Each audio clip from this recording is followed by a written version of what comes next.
सध्या नाशिकची सगळीकडे चर्चा आहे ती म्हणजे ह्या 3 गोष्टींसाठी. सगळ्यात पहिलं म्हणजे नाशिकचे खड्डे, दुसरं म्हणजे गुन्हेगारी गोष्टींमध्ये वारंवार पुढे येणारं नाशिकचं नाव आणि तिसरं म्हणजे गिरीश महाजन.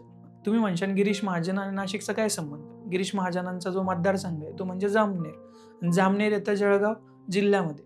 जामनेर एक तालुका आहे. बट गिरीश महाजन आणि नाशिकचा काय संबंध आहे नेमकी तेच जाणून घेण्याचा प्रयत्न आपण आज ह्या आपल्या व्हिडिओच्या माध्यमातून करणार आहोत. तर नमस्कार, मी अनिकेत अवताडे आणि स्वागत आहे तुमचं आपल्या चॅनलमध्ये. खरं तर सगळ्यात पहिलं हे जाणून घेऊ आपण की गिरीश महाजन म्हटल्यानंतर नाशिक किंवा नाशिक म्हटल्यानंतर गिरीश महाजन यांचं नाव येण्याचं कारण काय?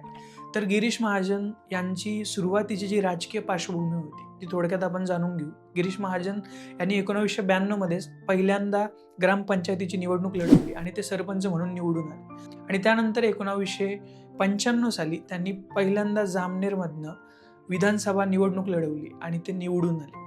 जामनेरमधनं 1995 मध्ये निवडून आल्यानंतर सलग 7 वेळा आत्तापर्यंत ते जामनेर या विधानसभा मतदारसंघातनं आमदार म्हणून निवडून आले. 1995 साली, त्यानंतर 1999, त्यानंतर 2004, त्यानंतर 2009, 2014, त्यानंतर 2019 आणि आता 2024. आणि कदाचित पुढची जी निवडणूक होईल 2027 मध्ये त्यामध्ये देखील जामनेर या विधानसभा मतदारसंघातून हे निवडून येतील ते म्हणजे गिरीश महाजन. गिरीश महाजन यांचं जे पूर्ण नाव आहे ते म्हणजे गिरीश दत्तात्रय महाजन. गिरीश महाजन हे जामनेर मतदारसंघातनं सलग 7 वेळा निवडून येत आहे. पण त्यांची विद्यार्थी दशेतली जी पार्श्वभूमी तुम्ही जर बघितली, त्यांचं शिक्षण जे झालंय ते म्हणजे जामनेरमधल्या कला आणि वाणिज्य विद्यालयातनं त्यांनी BCom मध्ये शिक्षण घेतलंय. त्यांनी शिक्षण घेतल्यानंतर विद्यार्थी दशेपासूनच ते अखिल भारतीय विद्यार्थी परिषदेच्या संपर्कात होते. म्हणजे त्यांनी त्याचा अखिल भारतीय विद्यार्थी परिषदेचा कार्यकर्ता म्हणून त्यांनी काम केलंय.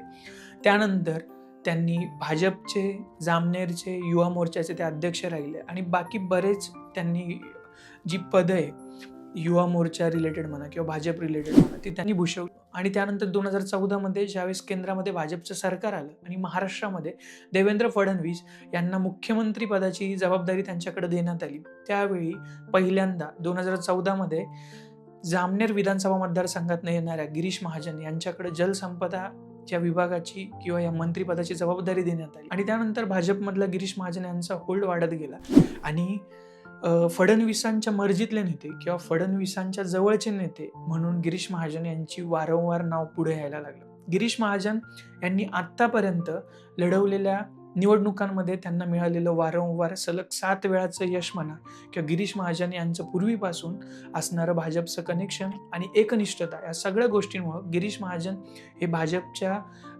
टॉप नेतृत्वाच्या मर्जीतले नेते बनले. आणि गिरीश महाजन यांच्याकडं आत्ताही तुम्ही जर बघितलं तर नाशिकमध्ये जो कुंभमेळा होतोय 2027 साली, त्या कुंभमेळ्याचे मंत्री म्हणून देखील गिरीश महाजन यांच्याकडे जबाबदारी देण्यात आली आहे. आणि आत्ता 17 ऑगस्टला जी घोषणा करण्यात आली, जो रखडलेला प्रश्न होता नाशिकच्या पालकमंत्रीपदाचा तो देखील सुटला आणि गिरीश महाजन यांच्याकडे नाशिकच्या पालकमंत्रीपदाची जबाबदारी देण्यात आली.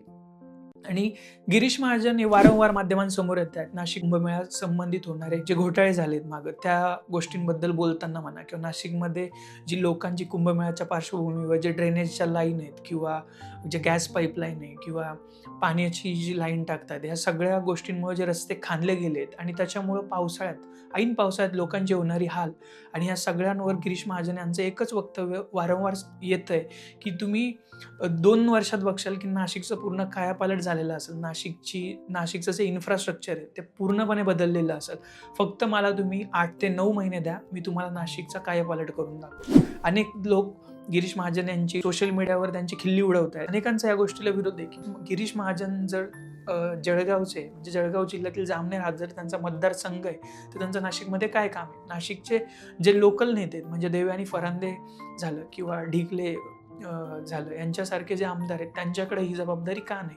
तर त्याचं कारण हेच आहे की गिरीश महाजन यांना प्रशासनाचा असलेला पहिल्यापासूनचा जो अनुभव आहे आणि त्यांचा सलग 7 वेळा एका मतदारसंघातनं विधानसभा मतदारसंघातनं ते आमदार म्हणून निवडून येत आहेत आणि त्यांची भाजपशी असलेली एकनिष्ठता आणि देवेंद्र फडणवीस यांच्या मर्जीतला नेता म्हणून जर कुणाचं नाव येत असेल म्हणजे या उत्तर महाराष्ट्र किंवा नाशिकच्या भागात जर बघायचं झालं तर ते गिरीश महाजन आहे, म्हणून गिरीश महाजन यांच्यावर ही रिस्पॉन्सिबिलिटी देण्यात आली. आणि येणाऱ्या काळात आपण बघूच की गिरीश महाजन त्यांच्यावर जी टाकलेली कुंभमेळ्याची जी जबाबदारी आहे किंवा नाशिकच्या पालकमंत्री पदाची जी जबाबदारी आहे, ती ते कशी पार पाडतात.